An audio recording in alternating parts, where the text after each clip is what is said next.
일제강점기 시절 독립운동가들은 생명을 걸고 일본에 맞서 투쟁했습니다. 나라를 사랑한 애국이죠. 그런데 만약 오늘날 누군가 일본 제품을 산같이 쌓아놓고 전부 불을 지르면서 투쟁을 외친다면 뭐라고 하겠습니까? 그 누구도 그걸 애국이라 하지 않아요. 그저 광신적인 민족주의일 뿐입니다. 젊은 여자 연예인들은 종종 체중을 속인다고 합니다. 나이도 속일 때가 많습니다. 고무줄 나이일 때가 많아요. 조금이라도 자신을 더 멋지게 포장하고 싶은 마음이겠죠. 그렇다 그래서 그들을 사기꾼이라 말하진 않아요. 그냥 그러려니 합니다. 그런데 만약 권투 선수가 체중을 속이고 자기보다 가벼운 체급의 선수와 싸운다면 어떻게 될까요? 20대 중반을 훌쩍 넘긴 선수가 나이를 속이고 고등학생들의 청소년 대회에 출전해서 우승하면 어떻게 될까요? 사기꾼으로 낙인 찍히고 영원히 퇴출당합니다. 똑같이 체중을 속이고 나이를 속인 거지만 때와 상황에 따라 의미는 완전히 달라질 수 있습니다. 영적으로도 마찬가지예요. 교회는 먹고 노는 것이 아니다. 예, 맞습니다. 근데 만약 교회 전체가 야유회를 떠나서 먹고 놀고 있는데 그 자리에서 그 얘기를 하면 그건 맞지 않아요. 그건 틀린 말입니다. 오늘 본문 40절 이하에서 주님은 나병 환자를 고치셨습니다. 평소 같으면 주님이 베푸신 능력과 사랑을 간증하고 전파하는 것이 옳습니다. 그게 의로운 길이고 그게 정답이에요. 그런데 지금 이 상황은 달라요. 왜냐하면 주님이 44절에서 말씀같이 내가 너를 고친 사실을, 내가 행한 일을 절대 아무에게도 말하지 말라 엄히 명령하셨습니다. 사람들은 예수님의 기적에 대해서 오해하며 엉뚱한 생각들을 하고 있었고 주님은 그러한 오해가 계속 증폭되는 것을 막기 위해서 함구령을 내리신 겁니다. 그러면 이 상황에서는 알리지 않는 게 옳아요. 그게 정답입니다. 그럼에도 45절의 증언처럼 고침받은 사람은 동네방네 다니면서 이 일을 다 알렸고 그 결과 예수님은 다시는 동네에 들어가실 수가 없었고 바깥 한적한 곳에 머무르셔야 되었습니다.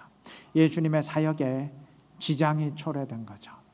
이 고침받은 사람이 일부러 주님의 일을 방해하려고 주님의 일을 알린 것은 분명 아닐 겁니다. 고침을 받았으니 얼마나 감사했겠어요. 아, 이분이 정말 하나님의 아들이구나 깨달았겠죠. 그래서 예수님을 모르는 사람들이 안타까워서 선한 마음에서 선전했겠죠. 저 예수가 누군 줄 아느냐, 이러한 분이고 이러한 일을 행하셨다, 선한 의도로 선전했겠죠. 그러나 때와 상황을 분별하지 못했을 때 그는 선한 의도였는지 모르지만 본의 아니게 주님의 일을 가로막는 자가 되고 말았습니다. 우리 모두 마찬가지입니다. 내 행동 자체가 옳다 그래서, 내 말 자체가 옳은 말이라 그래서 그게 다 선한 말 되고 선한 행동 되는 거 아니에요. 때와 상황을 분별할 수 있어야 됩니다. 만약 그렇지 못하면 옳은 말도 틀린 말이 될 수 있어요. 옳은 행동도 틀린 행동이 될 수 있습니다. 지혜로워야 될 것입니다. 자, 그러면 예수님은 어떠셨느냐? 오늘 2장 본문에 보면 예수님이 중풍병자를 고친 사건이 기록되어 있죠. 그런데 얼핏 보기에 예수님의 행동이 심히 모순되는 것 아니냐, 이렇게 보일 수도 있습니다. 자, 주님은 나병 환자를 고치신 뒤에 그 사실을 절대 알리지 말라고, 내가 기적을 행했다는 걸 아무에게도 알리지 말라고 엄히 명령하셨죠. 그런데 그래 놓고 본인은 정작 또 많은 사람 앞에서 중풍병자를 고치셨습니다. 한번 물어보십시다. 이거 소문이 날까요, 안 날까요? 여러분, 지붕을 뜯을 정도로 수많은 사람들이 모였어요. 얼마나 오죽 사람들이 많아서 움직일 틈도 없었으면 도저히 예수님께 갈 수가 없어서 지붕을 뜯었겠습니까? 그 정도로 수많은 사람들이 모여 있는데 그 앞에서 기적의 능력을 행했어요. 이 사람들이 소문 낼 것 같아요, 안 낼 것 같아요? 여러분 같으면 어떨 것 같아요? 사람 심리는 웃으시죠? 다 마찬가지예요. 예나 지금이나 마찬가지입니다. 만나는 사람마다 붙잡고 야, 너 그거 알아? 다 알리게 됩니다.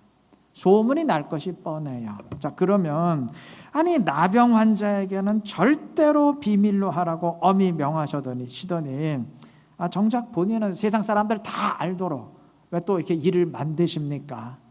이거 모순되는 것 같잖아요. 그렇게 반문할 수 있는데 본문을 자세히 보시면 주님이 모순된 게 아니고 때와 상황을 잘 분별하시면서 그에 맞게 대처해 나가고 계신 것을 보게 됩니다. 예수님이 기적을 알리지 말라고 한 것은 사람들이 기적을 보면서 야, 저 능력을 보니까 분명 로마를 정복하고 우리 유대 나라를 독립시킬 메시아, 성경이 예언한 그 메시아가 맞다 오해하면서 몰려들었어요. 좀 이런 상황에서 주님이 또 기적을 행했다는 소문이 나는 것은 그런 오해의 불길에 기름을 끼얹는 것과 같아요. 오해를 증폭시키는 일밖에 되지 않습니다. 그래서 주님은 그걸 막기 위해서 절대 아무에게도 아무 말도 하지 말라 덮으라고 하신 겁니다. 그런데 중풍병자를 고치는 사건에서는 상황이 달라요. 2장 5절과 10절에서 주님은 내 죄사함을 받았느니라 죄사함을 선포하시면서 능력을 행하셨습니다. 여러분, 주님이 죄를 사한다는 사실, 이거는 오해된 사실입니까? 아니면 정확한 사실입니까? 정확한 사실이죠. 주님이 이 땅에 오신 이유가 곧 그 때문 아닙니까? 십자가를 지신 이유가 곧 죄를 사하고 죄의 문제를 해결하기 위함 아닙니까? 그 주님은 그것을 알리시는 겁니다. 혹시라도 이거 병자를 고치는 거하고 죄 사하는 거하고 무슨 상관이 있습니까? 질문하신다면 좀 설명이 필요하지만 아주 간단하게 말할 수 있어요. 아주 지극히 간단하게 말하면 여러분, 인간이 처음 창조됐을 때 사람에게 병이 있었습니까? 없었습니까? 그때 질병이나 죽음이 있었나요? 없었나요? 없었죠. 근데 왜 이렇게 병원이 많이 생길 만큼 질병이 인간에게 생겼습니까? 죄로 인한 결과죠. 인간이 범죄함으로 죄인이 되었기 때문입니다. 자, 그러니까 근원적으로 말한다면 질병과 죽음 등은 다 죄로 인한 결과들이에요. 주님은 이러한 죄의 결과물들을 제거하심을 통해서 주님이 죄를 제거하고 죄의 문제를 해결하는 분이심을 보여주시는 겁니다. 주님이 귀신을 쫓아낸 이유도 마찬가지예요. 죄의 권세를 쥐고 있는 사단의 세력을 쫓아냄을 통해서 자신이 죄의 세력을 쫓아내고 죄의 문제를 해결하는 분이심을 보여주시는 겁니다.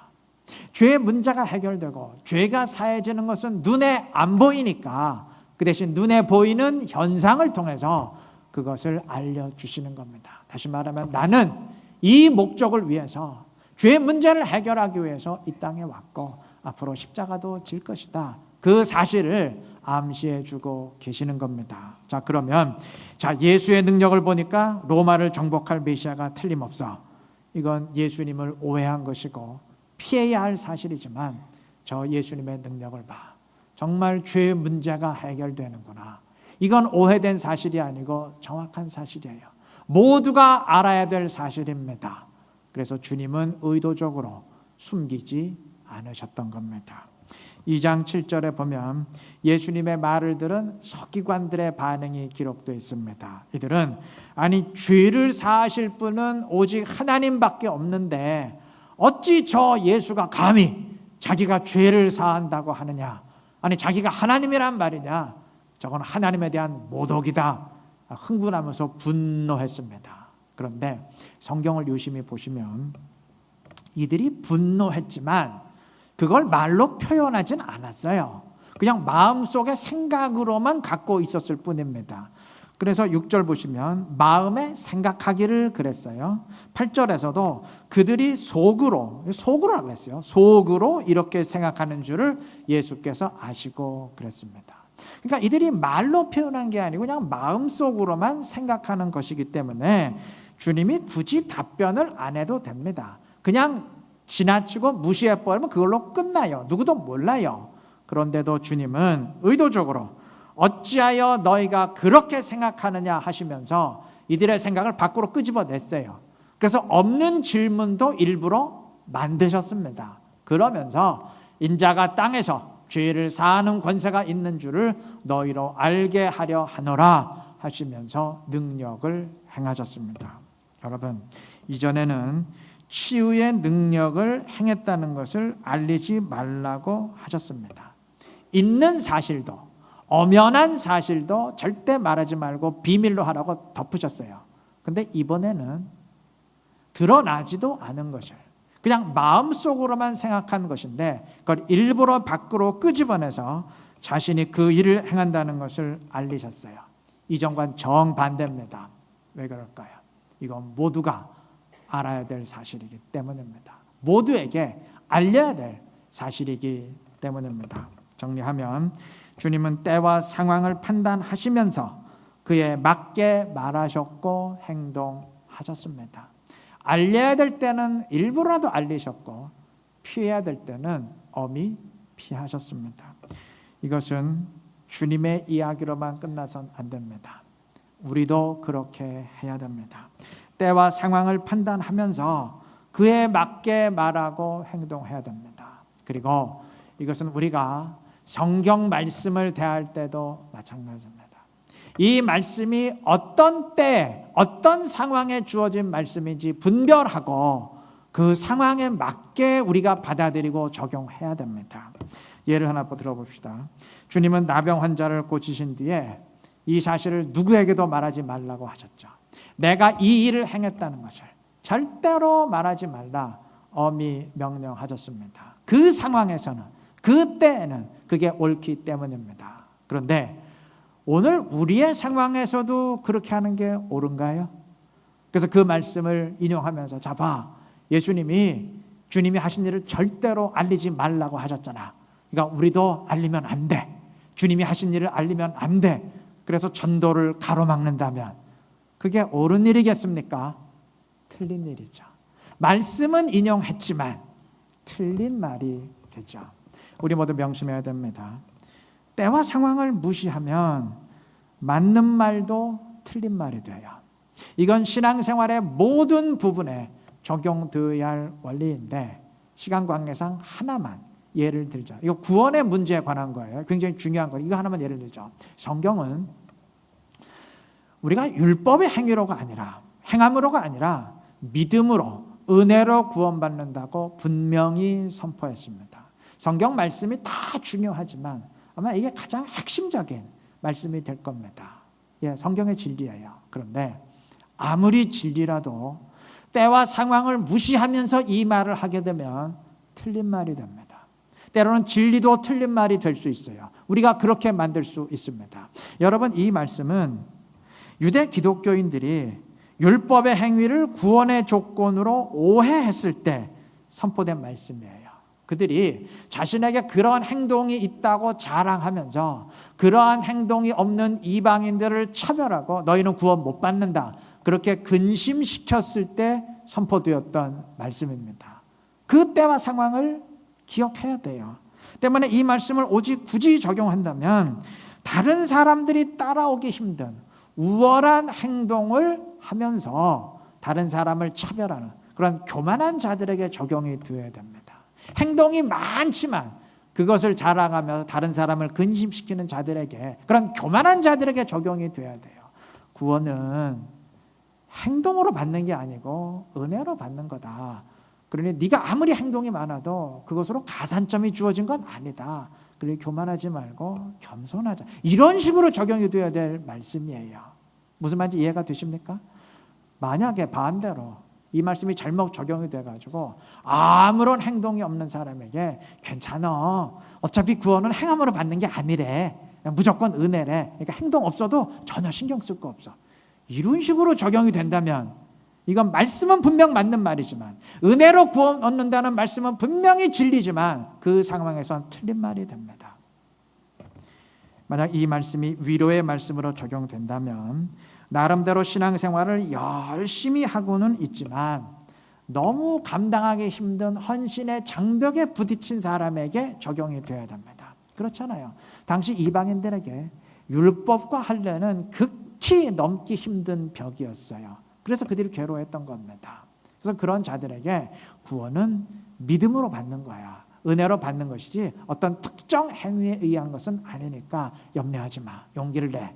이러한 식으로 위로의 말씀으로 적용이 되어야 될 것입니다. 만약 그러지 아니하고 말씀을 불순종하면서 제멋대로 사는 사람에게 그래 뭐 어차피 구원은 믿음으로 받는 것이지 행함으로 받는 것은 아니잖아. 이런 식으로 적용된다면, 그래서 뭐 제멋대로 살아도 어차피 구원은 받으니까 이런 식으로 적용이 된다면 그건 틀린 말입니다.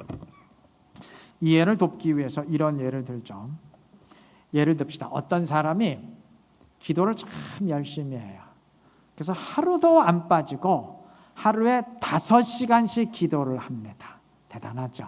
근데 문제는 그러면서 그걸 구원의 조건으로 주장을 해요. 다른 교인들을 향해서 하루에 5시간씩 기도해야 구원받아. 나처럼. 근데 너희들은 매일같이 5시간씩 기도하지 못하지. 그러니까 천국 못 가. 전부 지옥 갈 거야. 이렇게 정죄를 합니다. 근데 문제는 일반 사람들, 교인들이 말씀에 대한 이해가 부족해서 그걸 정말 그런 줄 알고, 아이고 나는 오늘도 5시간 기도 못했는데 이거 어떻게 하면 좋나, 나 천국 못 가는구나, 이러면서 근심에 빠져 있어요. 지금 행함이 아니라 믿음이라는 말씀이 선포될 때의 상황이 바로 그 상황이었습니다. 이해가 되시죠? 여러분, 이런 경우라면 당연히 오해를 시정시켜야 되죠. 구원은 믿음으로 받는 거지 기도 많이 했다고 받는 게 아니다. 그러니 염려하지 말라. 이런 식으로 위로의 말씀으로, 은혜의 말씀으로 선포가 돼야죠. 자, 그런데 여러분, 그렇다 그래서 이 말이 기도 필요 없다는 말인가요? 기도 안 해도 된다, 그런 얘기인가요? 아니죠.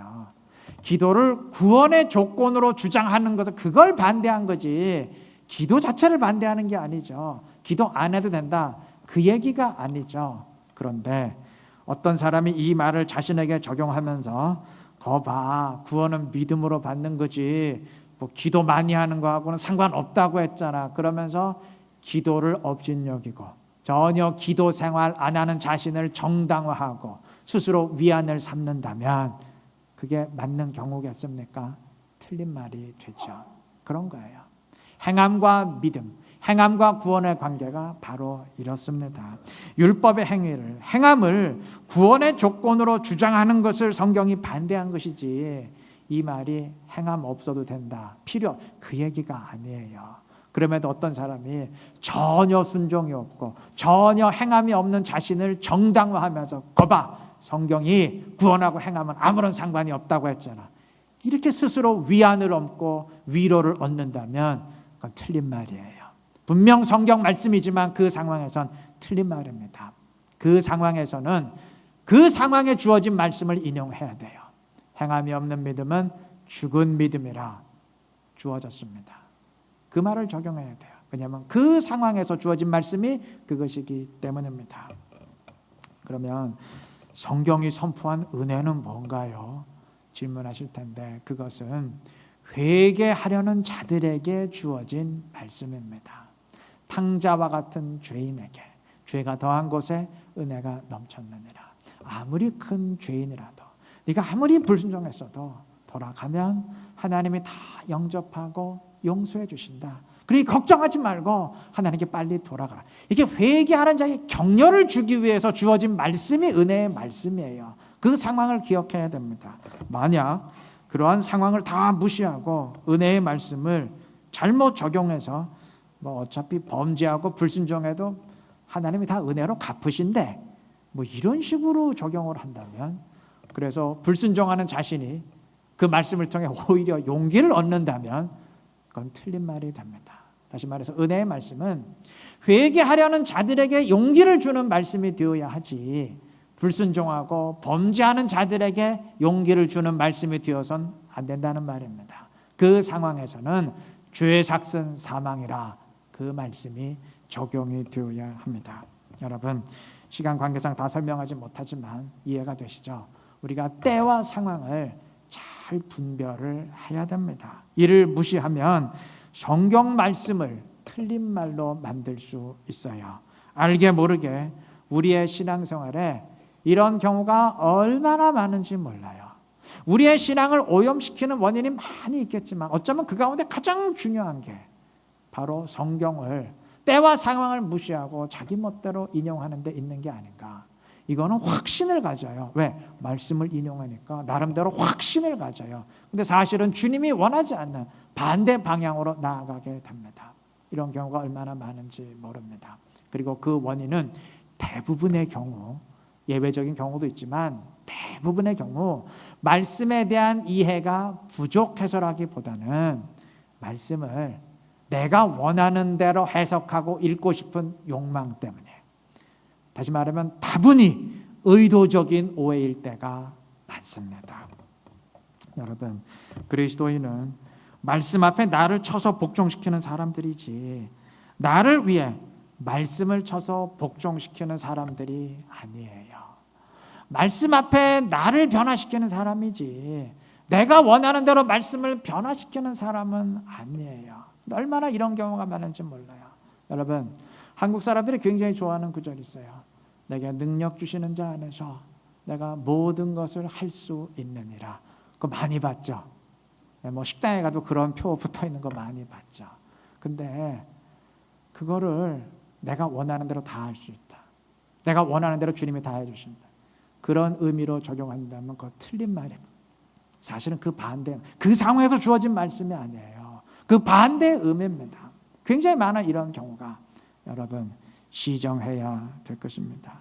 말씀만 인용한다고 그게 말씀 중심의 신앙이 아니에요. 주님이 그 말씀을 주신 의도대로 그 말씀을 받아들일 때 그때 진정 말씀 중심의 신앙이 되는 줄로 믿습니다. 때와 상황을 올바로 분별하시기를 바랍니다. 그래서 말씀을 올바로 받아들이면서 주님의 뜻대로 주님의 영광 드러낼 수 있는 지혜로운 우리 이루는 교회 성도님들 다 되시기를 바랍니다. 주님이 지붕을 뜯고 내려온 중풍병자를 고치셨을 때 성경은 사람들의 반응을 이렇게 기록했습니다. 12절 중반부분 보시면 그들이 다 놀라 하나님께 영광을 돌리며 이르되 우리가 이런 일을 도무지 보지 못하였다 하더라. 자, 이들은 우리가 이런 일을 도무지 본 적이 없다 말했는데 여러분, 이 말이 사실인가요? 2장 1절 보시면 수일 후에 예수께서 다시 가버나움에 들어가시니 그랬습니다.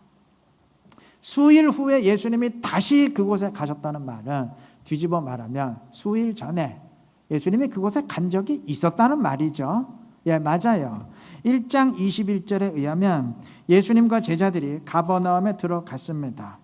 예수님은 그곳 가버나움에 들어가셔서 회당에서 귀신 들린 자를 고치셨고 귀신 쫓아내셨어요. 그리고 이후 회당에서 나가서 시몬 베드로의 집에 들어가서 베드로의 장모를 또 고쳤습니다. 자, 이 소문이 나니까 1장 32절 이하의 증언처럼 온 동네가 그 집 앞에 다 모였어요. 그리고 모든 병자들을 다 데리고 왔습니다. 34절은 이렇게 증언합니다. 예수께서 각종 병이 든 많은 사람을 고치시며 많은 귀신을 내쫓으시되 예수님은 온 동네가 다 모인 그 앞에서 공개적으로 모든 병자들을 다 고치셨습니다. 이게 불과 수일 전에, 며칠 전에 바로 이곳 가버나움에서 있었던 일입니다. 그런데 왜 이들은 우리가 도무지 이런 일을 본 적이 없다라고 말할까요? 아니, 본 적이 없다니. 불과 며칠 전에 다 보지 않았습니까? 그게 무슨 몇 년 전의 일도 아니고 몇십 년 전의 일도 아니고 불과 며칠 전의 일인데 그 왜 이런 걸 본 적이 없다고 말할까요? 여러분, 이 말은 우리가 이러한 치유의 능력, 치유의 현실을 본 적이 없다 그 말이 아니에요. 상식적으로 그런 말이 될 수가 없어요. 이 말은 우리가 이러한 죄사함의 능력, 죄사함의 현실을 본 적이 없다 그러한 고백입니다. 주님은 중풍병자를 고치시면서 죄사함을 선포하시고 고치셨어요. 이전과 달리 죄사함을 선포하시고 인자가 죄를 사하는 권세가 있는 줄을 너희로 알게 하려 하노라 하시면서 고치셨습니다. 때문에 이제 사람들이 본 것은 이전과 같은 단순한 능력이 아니고 죄사함의 능력, 죄사함의 현실입니다. 기적의 능력이 베풀어진 것은 뭐 며칠 전이나 지금이나 똑같지만 그 의미와 성격이 다르죠. 그래서 이들은 우리가 이런 일을 도무지 본 적이 없다. 다시 말하면 이러한 죄사함의 능력, 죄사함의 현실을 정말 본 적이 없다. 그렇게 고백을 한 것입니다. 2장 12절은 그들이 다 놀라 하나님께 영광을 돌렸다 그랬습니다. 이전에 사람들은 예수님이 자기들이 원하는 로마의 정복을 이루어 줄 알고 예수님께 몰려들었어요. 다시 말하면 자기들이 원하는 것을 위해서, 자기들이 꿈꾸는 이상을 위해서 추종자가 되기를 원했습니다. 그러니까 초점이 자기들의 목표예요. 자기들이 원하는 것에 있습니다. 그런데 지금은 달라요. 이들은 하나님께 영광을 돌렸습니다. 초점이 하나님에게 있어요. 하나님의 죄사함의 능력을 보았기 때문입니다. 죄를 사하는 것은 오직 하나님만 할 수 있는데 그 현실을 그들의 눈으로 보았기 때문입니다. 여러분, 바로 이것이 주님이 사람들에게서 원하셨던 반응입니다. 능력 자체만 보고 로마를 뒤집어 엎을 그러한 정치적 메시아를 꿈꾸는 게 아니고 하나님의 죄 사함의 현실을 보고 하나님께 영광을 돌리는 것. 그래서 초점이 자기들의 꿈이 아니라, 자기들이 추구하는 이상이 아니라 하나님의 뜻과 하나님의 영광에 있는 것. 이게 주님이 원하셨던 사람들의 반응이에요. 주님은 이들의 반응을 이렇게 이끌어내는 데 성공하셨습니다. 여러분, 만약 주님이 몰려드는 사람을 그냥 피하기만 했다면 그것으로 끝입니다. 주님의 일을 진행할 수가 없죠. 그렇다고 사람들을 피하지 않고 만나시되 그저 그들이 원하는 대로만 다 해줬다면 역시 메시아의 길은 갈 수가 없어요. 그렇죠. 하나님의 뜻은 드러날 수가 없어요. 주님은 피하지 아니하시고 만나시되 그들이 원하는 대로 길을 가신 게 아니고 그들의 뜻이 아니라 하나님의 영광이 드러나도록 하셨습니다. 이게 주님의 사역의 특징입니다. 부연해서 정리한다면 여러분, 사람들이 예수님을 오해하고 몰려들었을 때 예수님이 선택할 수 있는 몇 가지 선택사항이 있죠. 첫째는 그들의 요구대로 그냥 로마를 정복하고 유대를 독립시켜 주는 거예요. 그럼 주님은 왕이 되시겠죠. 세상의 영광을 받겠죠. 근데 이건 그냥 세상이 하는 대로 하는 거죠. 세상에 영합하고 세상과 똑같아지는 거죠. 둘째는 아예 그들을 피해버리는 거예요. 끝까지 피해버리는 거예요. 1장에서 피하신 것처럼 2장에서도 계속 피하고 끝까지 피하는 거예요. 그러면 귀찮은 일도 없고 고난당한 일도 없어요. 그냥 메시아 일을 때려치면 되죠. 둘 다 주님의 입장에서는 편한 일입니다. 그런데 주님은 자신의 일과 세상을 포기하지 않으셨어요. 단 포기하지 않으시되 세상이 요구하는, 사람들이 요구하는 대로 메시아의 길을 간 게 아니라 아버지의 뜻에 합당한 길을 가셨습니다.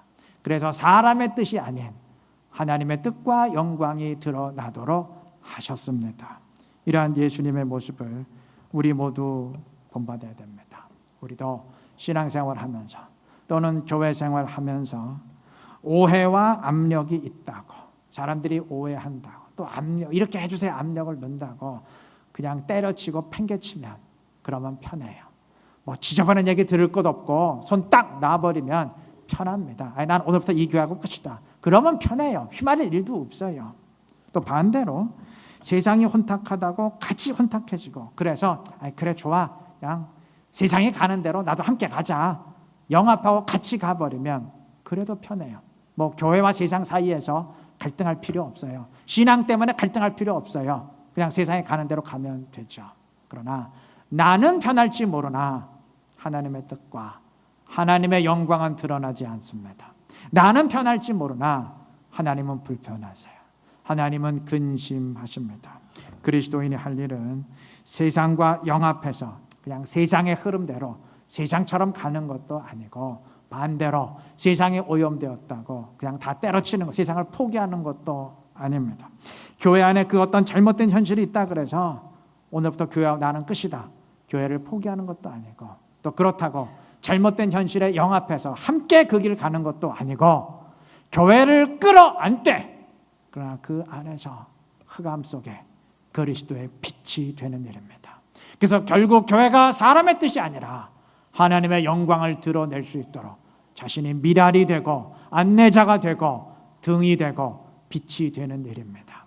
그것이 세상과 함께하되 세상 속에 함몰된 것이 아니고 그 안에서 하나님의 영광을 드러내셨다. 그래서 사람들을 주의 길로 인도하셨던 예수님의 길을 본받는 것인 줄로 믿습니다. 이렇게 하시기를 바랍니다.